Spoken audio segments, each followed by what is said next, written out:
que é a permeabilidade? Permeabilidade é a capacidade que um solo tem de permitir o escoamento da água através de seus vazios. O coeficiente de permeabilidade é expresso pela constante K.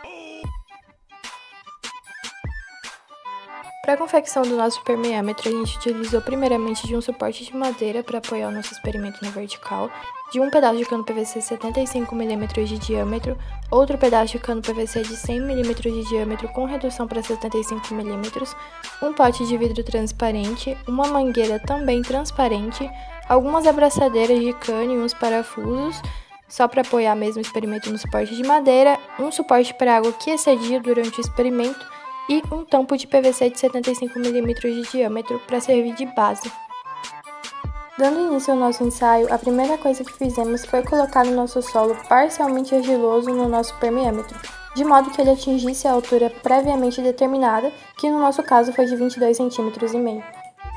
Depois disso, utilizamos uma régua para retirarmos as dimensões do nosso permeâmetro, para que pudéssemos aplicar essas medidas nos nossos cálculos posteriormente. Feito isso, começamos a colocar água sobre o nosso solo, e conforme a água permeava sobre ele, ela ia ocupando os vazios que antes estavam sendo ocupados pelo ar. Ou seja, esse ar era expulso e acabava ocasionando um surgimento de bolhas, tanto na parte superior quanto na parte inferior, na mangueira, como vocês podem observar.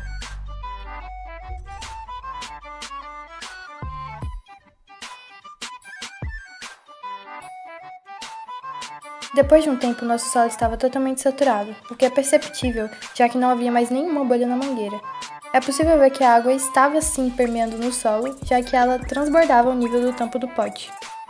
Como nosso solo já estava totalmente saturado, completamos o nosso permeâmetro com água até a borda do nosso cano de 100 mm de diâmetro e cronometramos o tempo.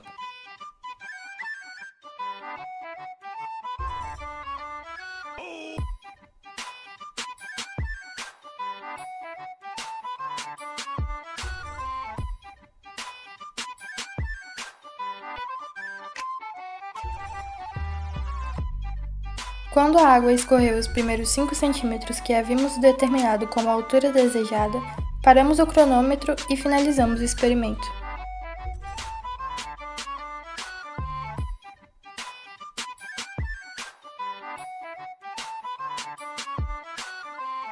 Para encontrar o coeficiente de permeabilidade, basta aplicar os dados obtidos com o experimento na fórmula de coeficiente de permeabilidade para permeâmetro de carga variável. Agradecemos por ter assistido até aqui.